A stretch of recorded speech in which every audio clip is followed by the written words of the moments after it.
2005 in Central Ohio was a year with an abundance of high-profile missing adult cases. When children go missing, foul play is almost always suspected or considered, and law enforcement gets involved right away. Adults, however, are allowed to come and go as they please. When investigating, law enforcement needs to consider the possibility of a voluntary disappearance alongside that of foul play, which leads to a lack of consistency with how thoroughly missing adult cases are investigated. After all, it's not illegal for an adult to disappear without a trace, if they want to. Jonathan Sheasby had been missing for 83 days before his body was found. According to his mother, police took over a month to take the case seriously. Sheasby had told his mother that his life was in danger prior to his disappearance. When he went missing, the state of his house was concerning, to say the least. His television was left on, food was on the table, and his clothes and other possessions had been tossed around as if someone was looking for something. Despite this, police were slow to accept that foul play had led to Sheasby's disappearance.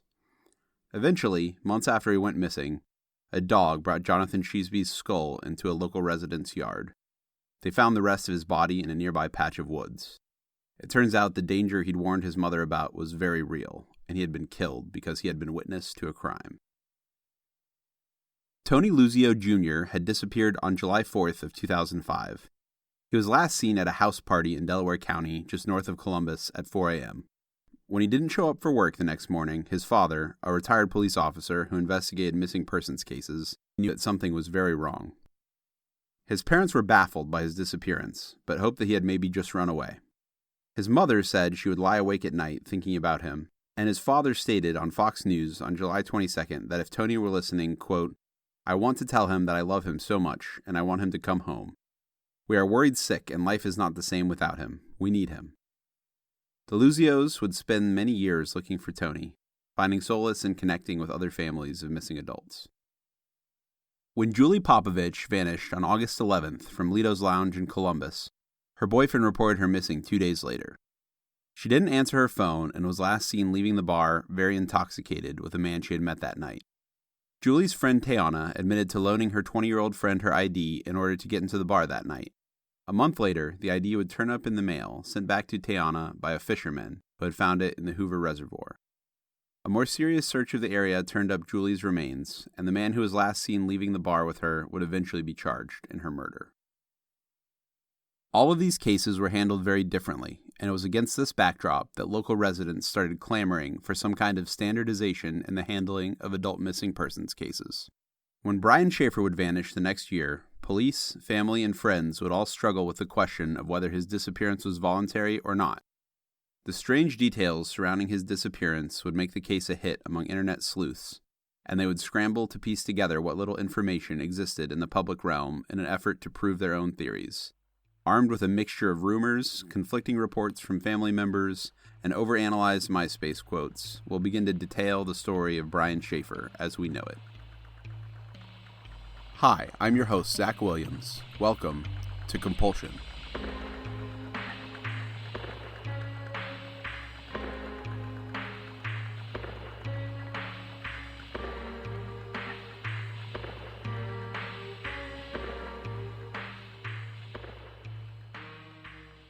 When Brian Shaffer enrolled in medical school at The Ohio State University, his cousin Dan described it as, quote, "a very Brian thing to do."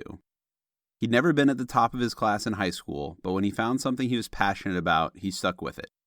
Back in high school, he'd been more committed to athletics, playing baseball, soccer, and tennis. According to his cousin, he was very competitive. Dan explained that once, following a game in which his team suffered a particularly bad loss, he openly talked trash to a Columbus Dispatch reporter about the other team. This story cannot be verified, as no record of this article could be found in the Dispatch archives. Dan also shared that when Brian was captain of his high school tennis team, Brian was only 2 games away from the finals when his coach told him he needed to cut his hair, and Brian instead just quit the team. Occasionally, Dan's statements conflict with those of other friends and family members, but he was also the first to mention some of the darker aspects of Brian's life. All of Dan's stories were part of an interview he did with the Comeback Podcast, a 2018 deep dive into the case hosted by Kelly Bruce and Nick West. In high school, Brian played guitar for a band and would often semi-joke that he wanted to be a famous rock star. He also had a long-term girlfriend, Shelley. They dated for 8 years near the end of high school, overlapping into college. Though they were serious, he didn't really bring her around to family events. His brother Derek said there was a rumor he'd slept with a friend's girlfriend while working on one of his first jobs at JCPenney, but he didn't know for sure if it was true. And whether or not this had anything to do with the end of his relationship with Shelley is unclear. During his college years, Brian went through a few phases, taking a gap year after high school and becoming a bit of a partier. On March 17, 1999, Brian was pulled over at 9 a.m. in Baltimore, Ohio, for operating a vehicle under the influence. He was ordered to pay nearly $500 in fines and spent 3 days in jail. After that, he was completely straight-laced for a time, but eventually got back into drinking, though that was his one and only criminal offense. Dan was the first person to mention this, and the charges show up in the Fairfield County court system. This didn't stop Brian from pursuing higher education, and though he would take his time getting his degree, spending some time in Puerto Rico, he would eventually graduate in 2003 with a bachelor's degree in microbiology and a minor in genetics. After spending a bit more time in Puerto Rico, Brian enrolled in medical school at OSU, where he was in the same class as Alexis Waggoner. They sat in the same classroom, and at the end of the year he sent her an email saying that he had been looking at her all year and wanted to know if she wanted to get dinner together. She accepted, and they started dating right away. On his MySpace bio, he mentioned her, saying, quote, "I have an awesome and amazing girlfriend. She's super hot and lots of fun." Throughout medical school, Brian would often joke to his friends about how his real love was music. He never lost the passion he had for it in high school. He even went so far as to say on his MySpace bio, quote, "I really love music, and this whole doctor thing is really just a job, only temporary, until I get my band together and put out a record. I want to own an island someday, or at least a beach, so I can listen to Buffett all day and drink margaritas with my senorita." He'd also listed Eddie Vedder of Pearl Jam as the person he'd most like to meet, though he did mention wanting to, quote, "burn one down" with Bob Marley as well. His one and only tattoo was the Stick Man from Pearl Jam that he'd gotten tattooed on his upper right arm. In 2005, Brian's mother Renee was diagnosed with breast cancer. Brian and his brother Derek had never been particularly close, but their mother's diagnosis brought them together. On his MySpace page, Brian had put his mother down as his only hero, saying she, quote, "will always inspire me to do my best, and I don't want to let her down." He described her as, quote, "the greatest, most wonderful person in the world." She was a nurse herself at Columbus's Mount Carmel Hospital, and friends and family would later mention that it's possible Brian decided to pursue medicine partly to follow in her footsteps. For Christmas that year, Renee bought Brian and Alexis a trip to Miami for their upcoming spring break. Brian loved spending time at the beach, and looking back on his memories of his brother, Derek would recall how much fun he and Brian had on their family trips to Florida. The upcoming Miami trip was shaping up to be very special, with Alexis and some family members speculating that Brian might be planning on proposing. One of Renee's coworkers would later confirm that they had recommended a jeweler to Renee, and that Brian had been talking to Renee about his plans to ask Alexis for her hand. A few months later, on March 6, 2006, Renee passed away after a long battle with cancer. Her obituary described her as, quote, "a dedicated nurse who put her heart and soul into her profession." The day of the funeral, Brian was nowhere to be seen when it was scheduled to start. Friends and family members kept glancing back at the doors while Randy, Brian's father, and Renee's husband played the sax to pass the time. After a little over an hour, Brian and Alexis showed up. Brian said he'd overslept. Family members said he took his mother's death very poorly because they had been so close. Alexis said that not long after, he told her she should move on and find someone else who would make her happy because he was in a dark place after Renee's death. When her life insurance policy came through, Derek received around $20,000, while Brian didn't get anything from the policy. This was possibly related to how it would have affected all the student debt he'd piled up from medical school. March 17th was St. Patrick's Day, and Brian went out with his best friend Clint Florence and their friend Meredith Reed. Brian was very close with Clint, and the two of them had lived together before with another roommate. The night ended poorly, with Clint and Brian getting into a fight. They may have spoken in person and made up, but the two didn't text or call each other for weeks. On March 28th, in the midst of finals, Brian came home at 4 a.m. after studying and jokingly asked Alexis to skip class the next day so they could run off and get married. Alexis said that Brian worried about his grades and was staying up late a lot to prepare for exams. Before his mother passed away, he would frequently mention her when he was struggling in school, often saying that he wanted to make her proud. Friday, March 31st of 2006 marked the first day of spring break. Alexis drove up to Toledo to visit her family for a few days before her and Brian's upcoming trip on April 3rd. Her family dog, Ellie, was very ill and did not have a lot of time left, so she wanted to make sure to spend some time with her. That same morning, Clint Florence posted a status on Brian's MySpace saying, quote, "Ladies, don't believe a word this man says. He loves the ass tags." According to PI Don Corbett, this was the first time the two had spoken in a traceable way, though it's likely the two had made up in person by then. Since finals had just ended, Brian decided to celebrate by going out to dinner with his father. Randy noticed that Brian seemed tired after pulling many late nights studying, but other than that, they had a good time. According to Don Corbett, Brian and Randy had been having a lot of tension in their relationship, but he wouldn't disclose what it was about out of respect for their private affairs. In the follow-up True Crime Garage episode about this case, they claimed that Brian was upset with Randy because Randy had been romantically involved with someone before Renee had passed away. Their source for this information isn't given, so it is impossible to verify the truth. However, they are a podcast local to Columbus and tend to have a good relationship with law enforcement. At 6:21 p.m., Brian messaged Alexis on MySpace to say, quote, "I can't wait to go to Miami. Miami, you going topless? A man can dream, can't he?" Derek had tried to get Brian to join Marrison and himself for a comedy show at the Funny Bone, a comedy club in the Easton Mall. Brian had declined, as he had previous plans with Clint, but the brothers had decided to try to meet up later that night. Around 9:30, Clint went to pick up Brian at his apartment on King Avenue. They drove to the Ugly Tuna Saloon, a bar in the newly renovated Gateway area.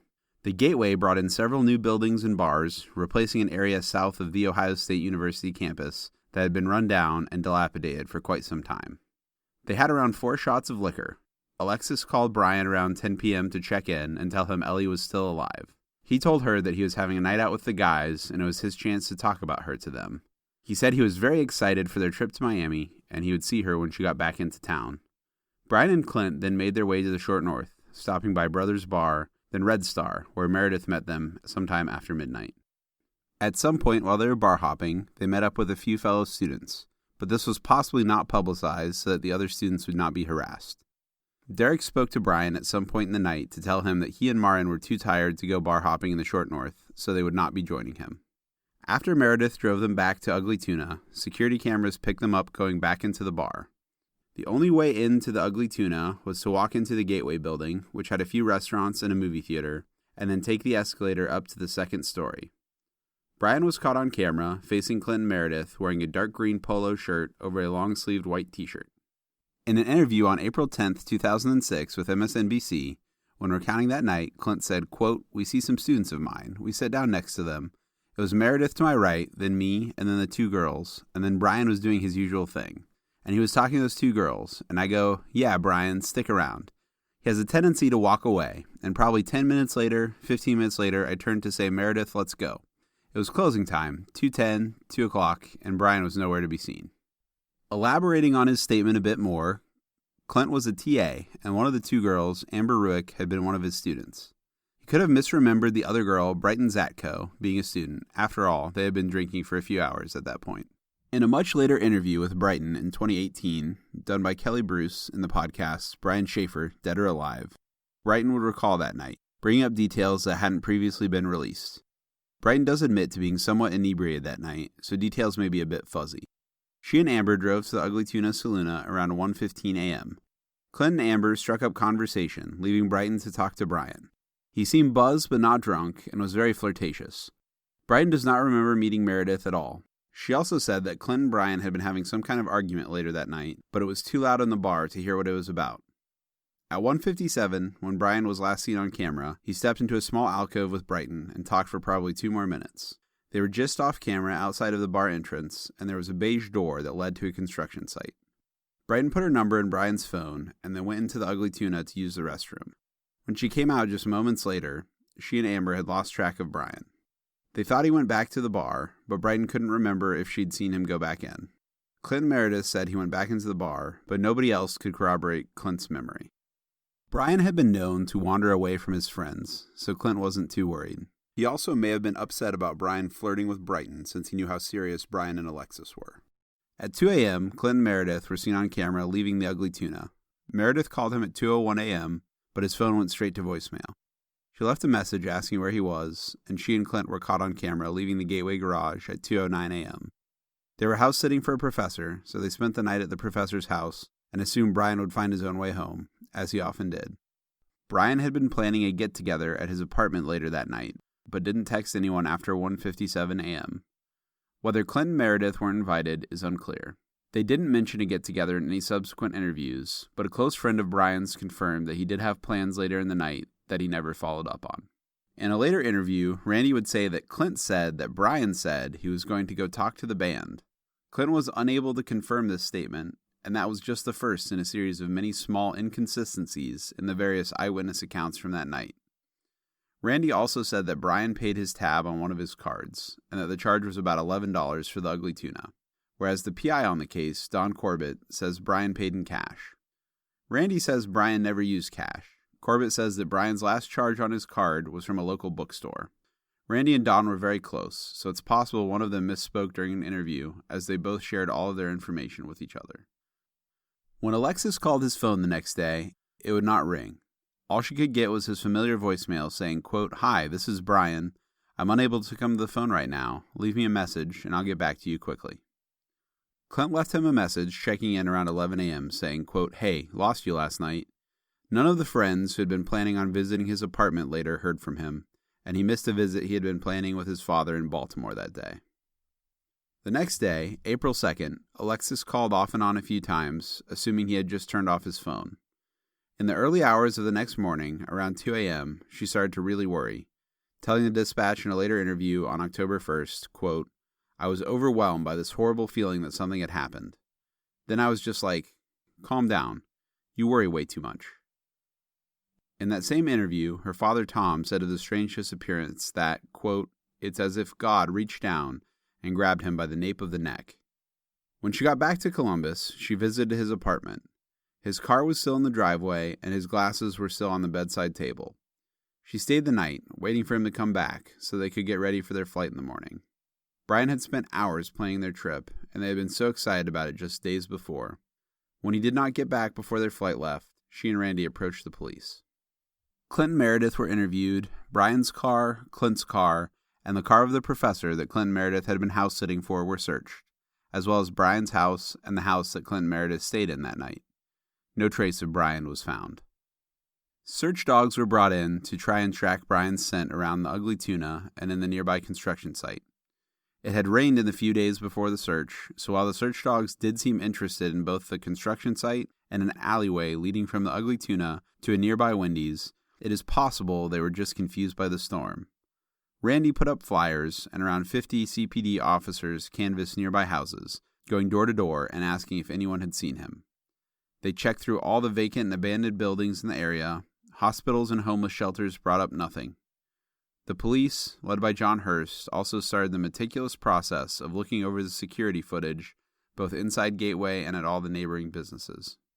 Alexis joined up with Randy and Derek, working with CPD to search the area, fielding phone calls from concerned friends and psychics. She visited Brian's apartment every day, hoping somehow to see him back in bed as if nothing had happened. Randy, Dan, and Derek walked around, even looking in nearby dumpsters. In a later interview, Dan would say, quote, "No one should ever have to look in a dumpster for someone they love." Just days later, the first of many false sightings would happen when someone said they thought they saw a homeless man who looked like Brian going into a 7-Eleven. This was dismissed by Hurst, who said an officer reviewed the footage and was certain that it wasn't Brian. The nearby Olentangy River was searched, though it was only about 2 or 3 feet deep for the stretch that ran through the city. Both Hurst and Corbett were confident that if Brian's body had been in the river, they would have found it. This was around when Corbett and Randy met, and Corbett formally entered the story. Don Corbett is a retired police officer who was working at a bank that Randy's electrical company serviced. A mutual friend mentioned to Randy that he knew a retired detective who might help, and soon the two met up in a cafe. Corbett was moved by Randy's story and agreed to work for free. He was somewhat appalled that Randy had been paying some of the psychics who had been harassing him. In that same MSNBC interview where Clint gave his account of that night, John Hurst confirmed that the Columbus Police Department had talked to Amber and Brighton, and they confirmed that they hadn't seen Brian again that night. When asked if they had any idea who Brian might have left with, Hurst replied, quote, "No," And that's the odd thing about this. Nobody is able to give us any information about Brian and who he was speaking with at the time that they left. At one point in the interview, the host, Rita Cosby, said, quote, "What I found so interesting. This guy Brian suddenly disappeared. It was about 2 years ago, and he took off for about a week. He did call his family during that time. Do you look into maybe something in his background, though, and say, this guy may have a propensity for suddenly taking off?" In his response, Hearst did not elaborate on that incident, saying, "Well, we've looked into his background extensively, and he does have the opportunity at times where he does leave bars and leaves his friends in the bars, but he's never left a situation like this where he hasn't contacted anybody or his friends were not able to locate him." Hearst went on to say that despite the large number of security cameras from neighboring businesses, there were blind spots in areas that could have been missed due to panning cameras. Hearst spoke with the band Rock House, who had been performing that night, and they said they didn't remember Brian talking to them at all. In addition to that, they were seen on camera leaving the bar through the service exit. In a later interview, Amber would mention that the beige door that Brian had been near could be opened, but there was a security guard very close by. John Hearst would describe the door as chained up, but easy for someone to squeeze through. In addition to this exit, the fire exit was possibly not alarmed. When the Ugly Tuna closed over a decade later, the sign was still up saying that it was an emergency exit, but the employees would use it all the time, and the camera watching that exit was a dummy camera. Back in 2006, the camera on the fire exit was active, but the footage automatically recorded over itself after a certain amount of time. So by the time police viewed the footage, there was nothing left from that night. On the Comeback podcast, host Kelly Bruce mentions that many people have told her this exit was not alarmed back in 2006 either. There have also been many Columbus natives who mentioned in online social media that the exit was not alarmed back in 2006. In any case, on that same podcast, John Hearst said that he thinks the most likely option is that Brian, quote, got exited out of the construction area exit. This unusual phrasing used during the interview has been the source of much speculation on the internet, leading many to wonder if foul play was involved. Though police dogs, cadaver dogs, and Randy's own personal dogs have searched the construction area several times, many armchair detectives theorize that he may have died in the construction area and his body was never found, either falling into cement or getting stuck in a wall. Hearst says that this was more like a finished basement that was being walled off for different businesses, so there weren't any deep pits or freshly poured concrete areas to fall into. It was challenging to walk through, but not deadly. For all intents and purposes, Brian Shaffer had vanished off the face of the earth. Other parents of adults who had been missing in Ohio started reaching out to Randy. Julie Popovich and Jonathan Cheeseby's parents sent their best wishes for the search. Julie Popovich had gone to the same high school as Brian, though she had been a few grades below him. Early on, Randy was befriended by local citizen Lori Davis. She read about the case and decided she wanted to help, eventually running Brian's missing person website. On April 9, 2006, Brian Shaffer's family and friends, along with Anthony Luzio Jr.'s parents, gathered at the Oval, a park in the middle of Ohio State's campus, to pray for him. The families had been connected through Central Ohio Crime Stoppers, an organization led by President Kevin Miles, who tried to connect families whose cases had similarities. The reward for information about Brian's disappearance was increased from $7,000 to $13,000, and Randy remained hopeful that Brian would be found, telling the Columbus Dispatch, "You don't just vanish into thin air. I want to find him." On April 10, 2006, Alexis wrote a letter to the editor, published in the OSU-based paper, The Lantern. It read as follows: "Thank you for all of your thoughts and prayers for Brian Shaffer. I wanted to take a moment to remind each and every one of you who have read this newspaper of the value of the buddy system. Don't walk around alone, and don't leave your friends or allow them to leave you. I wish with all my heart that I had been in Columbus and not in my hometown last Friday, because I could have been with Brian and he could be safe. I wasn't, however, and I hope that all of you will learn this lesson. It is not safe to be alone at night anywhere. If something has happened to Brian, it could have been any one of the hundreds of students that were out last weekend, especially those that chose to be alone. So please remember Brian and remember the heartache that something like this can cause your family and friends, and take care of your personal safety. Also keep Brian in your thoughts and help us bring Brian home." On April 19, 2006, one of Brian's fellow classmates wrote a letter to the Lantern, asking that they cover the case more aggressively and criticizing OSU for not doing more to protect its students, citing other adults who had gone missing recently. She asked, quote, "For example, why doesn't the university provide better security in a newly developed, collegiate-populated area built from a poverty-stricken, crime-ridden ghetto? There were divided opinions about Gateway at the time, but her letter likely voiced the opinions held by other students that while Gateway was becoming a better area, it wasn't crime-free by any means. The Grove City landfill was searched that same day. Police had been able to narrow down the area where any dumpsters from the campus area would have been taken to just a few yards. Officers and search dogs found nothing. In an interview with The Lantern on April 20th, Randy Shaffer talked about Brian and his aspirations and all that he had going for him in his life. In regards to medical school, he said, quote, "He definitely got his love of medicine from his mom. He wanted to make her proud." Later that day, friends, family, and volunteers met in a parking lot on High Street to gather flyers. Then they walked along campus, spending hours hanging up the missing persons posters. As of that day, police were still looking at cameras from neighboring businesses and exploring tips that came in with the help of Crime Stoppers. Alexis told The Lantern, quote, "It's really hard not having someone that you do absolutely everything with every day. There's not really anything I can do to take my mind off of him." Randy said, quote, "I just want to find him. He's such a special kid. I just hope that anybody can find him." On April 28, 2006, an unusual rally was held in the Gateway District. 900 green balloons were released over the complex on a busy Friday night. Each balloon was meant to represent a missing adult from Ohio. The Rally for Hope was held to bring attention to missing people and to help keep them in the news. Loved ones of missing people spoke at the podium in the Gateway corridor, and many participants wore green ribbons to help raise awareness. The rally addressed issues surrounding the way missing adult cases were handled in Ohio. Because every county had their own regulations about what needed to be done, many people felt that there wasn't enough concern or active police work being done when an adult went missing. During the rally, Randy said, quote, "All this has made me realize that everybody's in such a hurry these days. We worry too much about things. We forget what's really important, family life."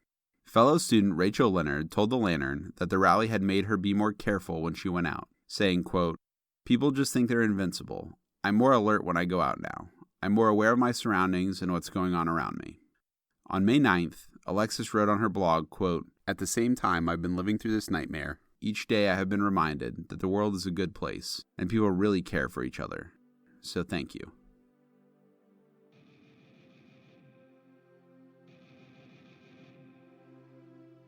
Music is provided by Hexsystem. Major sources for this episode include the Columbus Dispatch and the 2 podcasts by Kelly Bruce. For a full list of sources or links to our contributors, please see our show notes. Follow us on Twitter and Instagram at CompulsionCast to stay up to date on our latest episodes and news. See you in 2 weeks.